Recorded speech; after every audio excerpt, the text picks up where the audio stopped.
Magandang gabi po sa ating lahat. Hindi ay mapaimbulog po na naman ang inyong lingkod sa pagbibigay po ng informasyon, suggestion at kuro-kuro para po sa ating talakayan ng kalusugan sa ating pong buhay mediko. So sa lahat po ay bumabati po tayo mula dito po sa ating silidang pambalita ng kalusugan, Luzon, Visayas, Mindanao. Sumasaludo po tayo sa ating gobyerno at sa lahat po ng mga frontliner kung saan po ay talagang mahamon sa atin lahat. At muli po ay aking pong nakantan ngayong gabi at na banagan ng isang patutuo ng isang senior citizen, almost 60 years old, younger. The time he was informed by this secretive momentum of this medico, no? At siya raw po ay halos mamatay na at talagang hindi raw po siya ginagaga, niluloka ng kanyang mga doktor. Sa halip ay inilaalagaan ng kanyang doktor ang kanyang karamdaman. Alaga, parang he just feeding this condition, being sick. So pag sinabi po kasing alaga, you maintain maintenance, and that is probably some of the theory of the best cure in the World Health Organization. And that's right, because that is biblically and being written in the World of Record of Medicine. But my dear friend is about to tell you the truth that him is the true chemist and pharma, and a total healer, no? That you can lean on it, no? You cannot even afraid of. Why I'm speaking like this? Because I almost gathering information, no? Because the book is totally sealed and being unpublished to the whole world. Hindi po kasi na-publish yung isang libro na yun eh. Kaya po may lumalabas na yung libro namin ay nababasa yata ng ibang doktor at gumagamit ang mga ibang doktor, no? So, the last line depends once you are totally sick is somehow it look like while you are eating bibingka and puto, no? Oh. May baking soda at may cornstarch. Kaya po, dalawa yan eh. Minsan, pag nagkakaroon po kami ng homemade, na halimbawa gusto mong tumae, minsan po pag may hyperacidity, minsan nakalimutan ng chemist namin na lagyan ng baking soda, lagyan ng cornstarch o liwayway, gaw-gaw. Kaya minsan kasi in-intercept po na lang eh. Most probably sometimes po pag nagde-deliver ako ng herbal natin, binubuksan ko muna at inaamoy ko kasi baka mamaya-maya gusto lang sa amoy pakwan, amoy lemon, yung pala walang soda, yung pala walang baking soda, walang cornstarch, walang liwayway, walang gaw-gaw. Kaya minsan nasisira ako sa mga boss ko. So, sobrang tiwala ako sa mga chemist namin, minsan tuloy baka nagtatampo yung mga boss ko. Siyempre mga boss ko patawad minsan kung hindi ko na-intercept kasi yung delivery, kapag hindi ko inamoy, sa sobrang pagod na, hindi ko na inamoy kung ito yung meron bang ganitong sangkap. Kasi, isa po ako sa chemist niyan eh. Hindi ko naman po tinatago na minsan in-intercept ko yung kanilang galing. Kung sila man ay magaling, I am a part of what they are doing. No? Because I am one of their chemists. Mukha yata, ako yata ang pinakang head of the chemist eh. Ako lang naman ang vice president, tapos ngayon, pag nagkamali kayo, ako na ang lantutay kasi ako na sa journey, ako na sa field, ako na sa operation, ako napapagalitan. Kaya minsan po yung pampasukan ng plema, minsan inaamoy ko muna kasi minsan 10:1 o 10:7 hindi kaya ng ibang mga hinahangos, kaya 0:1. So ganun po ang ratio. Kailangan po yung venom, kailangan po maging realistic, reality-based. Hindi pwede mong tapangan, no? Kahit yan po ay tinatawag natin na supplement. May mga chemist po kasi akong bad eh. Alam naman ninyo na kayo na talaga yung nasa World Health Organization. Kayo ang diplomat doctor, physician doctor, pharma chemist doctor. Kayo na yun eh, hindi ako yun eh. Tapos ako pa nag-a-adjust sa inyo. Ano ba yun? Counterfeit nga eh. Oh. Namatay ni si Fernando po. Vicente. Diplomat physician. Kaya yung iba nagtatago na. Baka daw po sila ma-rape. Kaya nagtatago na. Ayaw na magpakilala. Ito lang si Fernando po ang Vicente ang pinakang matapang na nagpakilala. Yung mga director na ating po mga uncle, ayaw na magpakilala. Siyempre, director yan. Bagayin mo ba naman, director ng hospital? Hindi ka namang isang matalong si Jose Rizal na para sa Luneta. Nabang sa amin. Di ko na si sino ba bumalik kay Rizal? Di mga Spaniard. Mga Fraile. Ganun po mangyayari sa inyo. Baka po kayo maging Spaniard. Mga Spaniard, no? Wag po yun. No? Hindi na po aber yung talino nyo sa ngayon pong oras na to. Hindi ito regime ng Espanyol. Hindi na ito regime ni MacArthur at ni Magellan. Wake up, Philippines. Kaya nagulat ako doon sa nakita kong patuto, yung 60 years old. He was being deceived by all of the medical practitioner in good faith. But the woman is still happy because he was being nourished and being fed by most of the honorable doctor of such, endeavor in this field of medicine. I don't know what branches they are, but they are from the Western medicine. But happily, the old woman was speaking truly outside, and then he met somebody, a friend of him, a friend of her, and telling that this is the best cure. Where I spoken to the whole world many and a very long time ago, that this baking soda and liwayway cornstarch is totally beating all of the chronic and acute diseases like hypertension, heart problem, enlargement. It kills the most poisonous blood cells in the body, created by our gases and become uric acid. And it was being promoted by our colon.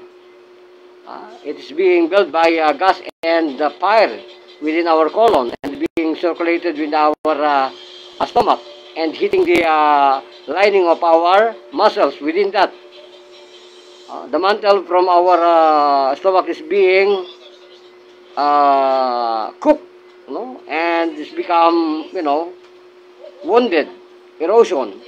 So what will happen? And there's so many, a lot of blood, poisonous blood coming into that wound, because of this acidity. And you will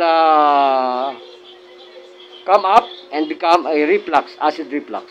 And it will burn your heart, thyroid, and all of your mechanism of your hormones. Overhead, it will destroy. And will happen to your skeletal muscle. It's become, hardening, bruising. And all cause of the most poisonous acid will be created, like pancreatitis, pancreas acid. And it will kill you slowly, softly. Langarian Inlet, that is one of the most terror, acidity. Another one is our acid from our sugar, lactic acid. And once that is not even burned and become pyruvic, and become end product of what we supposed to expect in our human body, it will become, cancerous in our body. And the blood cell will be disturbed and will be destroyed. And the white blood cell will be rampant by numbers, destroying the blood, the good blood cells, the red blood cells. And what will happen to our body, language? I'll become tiredness, I'll become frozen, and loss of control, and earthwork will come out to your body. And you suppose you can see tension, friction, because loss of oxygen. It's happening to my father. So the only one things that you can save by your body is by adoring God, to prevent such kinds of infection. The last line of defense is our colon, the small and the large intestine, who happen to be nourished. If not, it causes a lot of deadly impact in our health. It creates a sudden tornadoes. Not only earthquake, but tornadoes that will kill you softly. So, my friend, it is the time that I share it to my boss, this testimonial I had found in the internet. And maybe this doctor, maybe this old woman spoken with the best doctor that had even read this gospel, this theory. And he had tried it in a long, long journey in medicine, and forgetting all of the such prescription from their good doctor. But it's just uneasy to do this, because it's a sort not even many people do not understand. It is not experimental like COVID pandemic. Those vaccination that are truly the best one, but this one is totally not experimental. It has done a long years. Even the babies has not yet been born in the land. The ancient time of using this baking soda is totally circulating in medication. Kaya nga minsan papasama minsan po ako, kaya yung mga chemist natin na mga professional doctor na pinanggagalingan natin ng tsura, minsan siguro lasing, hindi nalagyan ng baking soda, hindi nalagyan ng cornstarch, yung ginagawa nilang herbal. Kaya yon, minsan siguro nagagalit yung mga bossing ko. Kaya minsan pasensya na mga boss. Mabango nga, pero kulang naman ang ingredients sa ilalim. Kaya minsan I doubt it, kaya inaamoy ko po minsan yan. Kaya salamat sa nag-upload ng video na yan, sapagkat naka-sealed po nakatago yung libro At hindi ko pwedeng isabi po sa mundong ito ang content ng libro na to, ang textbook, kasi mahirap na. Baka po kayo ang mag-chemist nito, ay mapasubra po yung denomination ng inyong formula, magiging superpower ang tao. Wala na magkasakit. All of parasito, yung parasite po is almost knocked down, killed. So, hindi matatanda ang tao. So, the thing is, they are killing the parasite. In fact, the reason why we are being sick. Mga parasito po yun. So, pag ang mga parasito po natin, nourished at nagkaroon po ng sanitation ng colon natin, stomach, what more be the use of being poisoned by garbage? Of what we eat, of what we drink, of what we think, what we are eating. Mind over body. And the last resort is the mind, that we need not to forget. Kailangan po it's about directly to God. So yun po mga hyperacidity, cholesterol, diabetico, gallstone, kidney problem, phobias, Alzheimer, etc. all those deadly diseases is totally knocked down and will perish once you understood using this baking soda and cornstarch, no? And that is totally being acknowledged today because I had being seen one of the most hidden secret of this medicine in the entire world, in this universe. So kaya po yung mga India, minsan napapasama din yung mga yan kasi minsan siguro hindi nila nilalagay doon sa mga antibiotic nila na nilalagyan nila ng cornstarch o saka baking soda. Baka imbis na baking soda ang nilalagay nila, hindi baking soda. Less of baking soda. O baka wala talagang baking soda na nilalagay doon sa antibiotic ng mga India, Pakistan, or Bangladesh chemist doctor. Sinesiraan natin Samantala yan talaga nagpapagaling. Sana hindi ako ma-fall dito ni Meta. Kasi this is totally a very serious informative information that we need to, shout to the whole world. That is the last line of defense of our antibodies. That's to protect us for those invasion of such kinds of killer parasito that may become a disease in our entire human body. Once the column is very stronger and has no even damaged lining, mantle, inside, you are healthy. But if that is totally damages, it become an ulcer and it become paralyze the function of this, the last and the first line of defense of the small intestine and the large intestine. That is the time you become low blood hypertensive. And you cannot choose to the one, to the two, because sometimes your blood pressure is coming down and sometimes going up. So you don't have choice to do that and knowing what to do. Just to treat this kinds of problem. Low blood ka, high blood ka. Mamaya, low blood, mamaya, high blood. So, anong gagawin mo? You got to secure your genius doctor. Doon ka pupunta sa isa, sa anemic. Doon ka pupunta sa high blood. So, which is the most relevant to do? The magic or the twisted idea? So, tell me, Philippines, who is the best medicine? Him. So if you are seeing photo, kuchinta, you try to buy. That is medicine. Bibingka, that is medicine. Kaya may mga doktor po na may mga hypertension relevant to this information at nilalagahan po kayo. Hindi po yung masama. They need only to nourish your good health. Kasi wala naman silang alam para dito. Huwag natin sisisi ng mga western medicine. Magaling din yan. Magaling yan. Magaling sila mag-alaga ng ating mga karamdaman. But then, you will no chance to get rid of it. You cannot run out because this is about nourishing technique. Nourishing medication. You are being jailed to take and to continue until you are alive.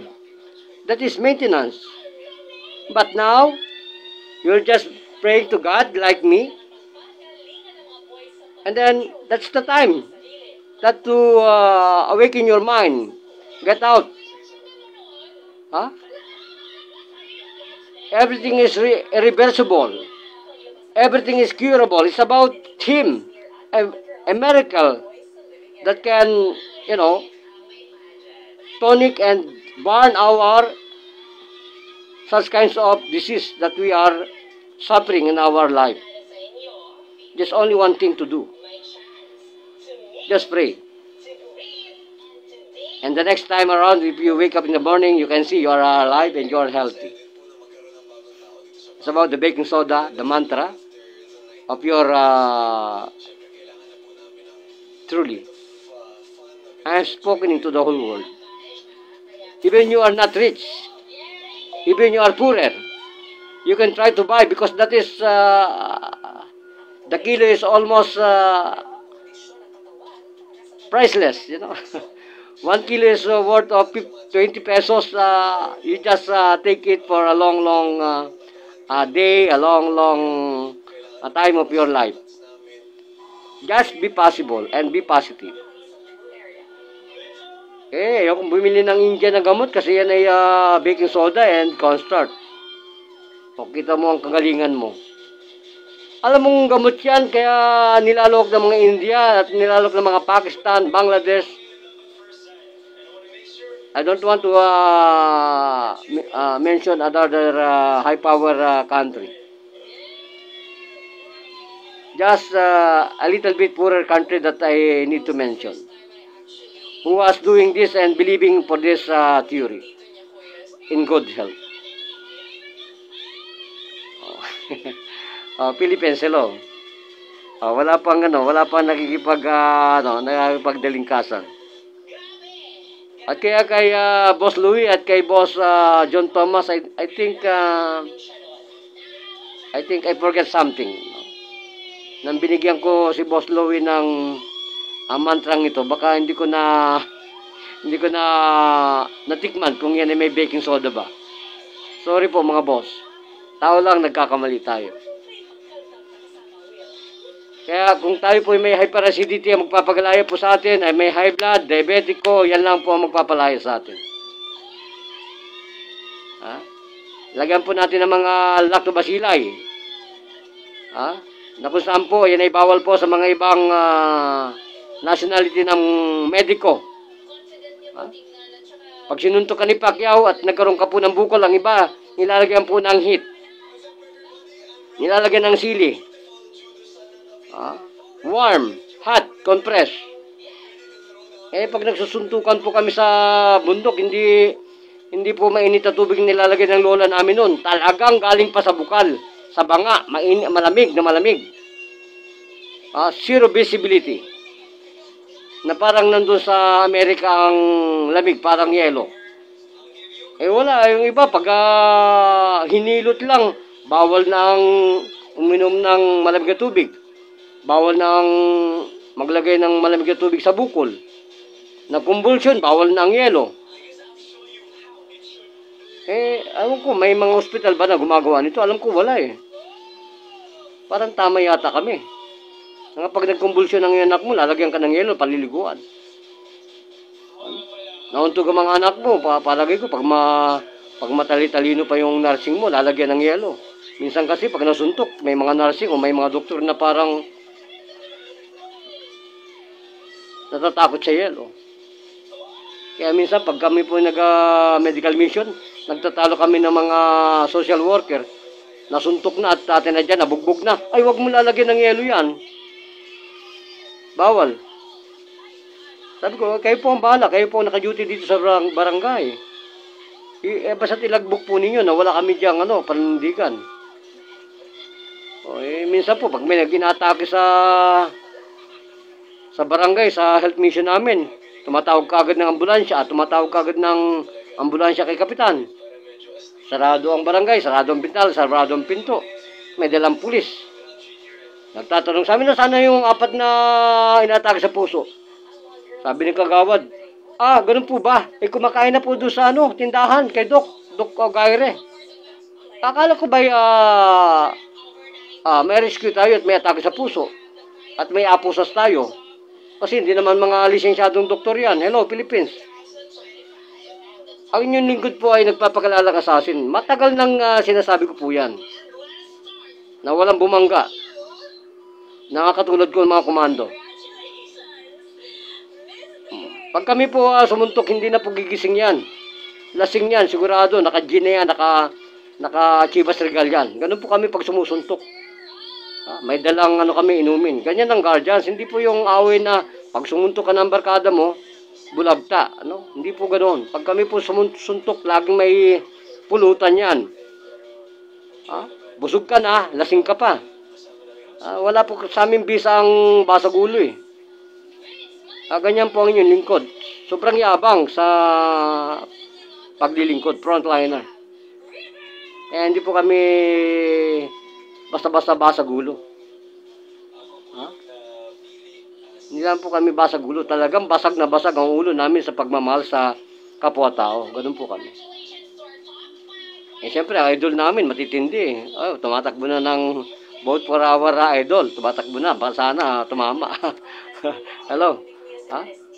62 yata yon, number 62 sa balota. Iboto po natin. At yan po siyempre sa Marinduque sa amin, na iboto natin ang mga talagang naturalesang mga Marinduqueño, no? Hindi mga dayo. Ha? Isa po dyan si Attorney Hidalgo, no? Hello, Bats. Bats ko po yung kanyang ano dyan, yung pinsanan si Kuya Johnny Hidalgo. San Genius. Yun po ang mga ano ko nung sa ICC, sa kolehiyo. Kaya naluto rin na akong ulo. Siyempre, kasama mo mga praning sa libro. No? Pag bumasa ng isang libro, kala mo sila na si Rizal. Ayun po ang nagdala sa akin sa talino. Nano po ako, napasama sa mga matalinong kamatis. Kaya ang utak ko talagang hindi na kamatis, patatas na, matigas. So, sa mga may karamdaman po, na katulad ng papa ko, isa lamang po ang masasabi ko sa inyo pa. Tatay, huwag po kayong matakot. Nandiyan na po si Fernando, yung mga sikretong medisina. Isang tableta na, pwede ka magpahinga. Rest in peace.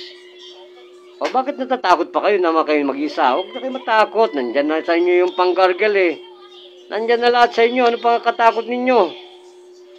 Wala na kayong plema, wala na kayong whistle, wala na kayong cupping, lahat na. Aircon na lang ang kailangan ibigay sa iyo. Rehabilitation last line of defense po sa mga COPD. Kailangan po air conditionation. So, wala na po siguro kung nakakalimutan na idagdag sa gabing ito para po sa ating lahat. No? The last line defense ng mantra po ay pag hindi na po tumatalima at bumibisa ang lahat ng mga magagaling na mediko, ito na pong gagawin ninyo. Bumili na po kayo ng 1 kilo o 1/4 na cornstarch at saka gaw-gaw. Pagsamahin po yan, mga maliit lang po sa teaspoon, mga siguro 1/4 lang sa teaspoon. 1/4 ng baking soda, 1/4 ng YY, gaw-gaw o cornstarch. Ilagay po sa gatas, ilagay sa kape, ilagay sa soft drinks, lahat po ilagay po sa inyong mga pagkainan. Huwag lulutuin po yan, fresh. Kaya po nung makook siya ng singaw ng init ng inyong pagkain. At mamamatay po mga lahat ng parasito na hindi sinasabi ng mga buong dalubasang pharmachemist ng buong mundo. At is where is, no? Mabutit may dumaan sa wall ko. Akala kasi ng iba na walang mga assassin na tulad ko na daraan sa wall dito sa Pilipinas. Meron. 60 years old. More than that. Still alive and kicking stronger. Having maintenance of this theory. Baking soda and cornstarch. So, Philippines, wala na po akong ibang masasabihin basta ang aking pong may papaliwanag kung ang inyo pong oximeter ay bumababa. Be aware and be wise, no? Because maybe you are at the moment of having this what you call hypoxia and hypoxemia.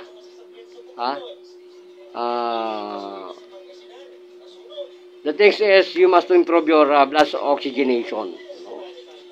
So, kailangan po magkaroon kami ng mga antioxidant, no? About moderation, radical, and that suddenly need to stop. All of the poisonous substance that carries bad toxic in our blood vessel will be put it out, no? Throw it out, no? Suppress, no? Unahan na po natin yung ating mga antibodies. Unahan na po natin yung mga killer cancer cells that we need to activate, no? that had been asleep for a long, long time ago because of your medication, no? Whether that is right or that is wrong, no, we do not judge such kinds of medication here.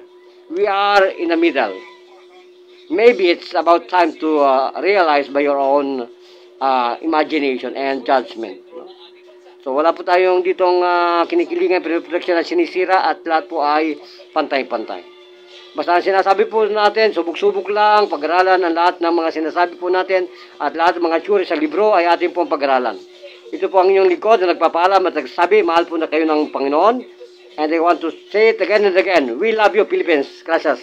Vamos! At siyempre kay Tito George Carredo, Stella Vulcan, Jun Mergalig, at kay Boss Thomas at Boss Lowe, hello! Sa lahat, Romy Borse, Gilas Express, ang masang pangkalusugan dyan ng Pilipinas. At kay Nanay Stella Vulcan, Joven Arcangel, Nanay Albisteros, Stella Vulcan, sa lahat hindi nababanggit, kay SGMF Mel ng Lawin Guardian sa ating pong Bukawi, Bulacan. Vamos! Gracias! Philippines!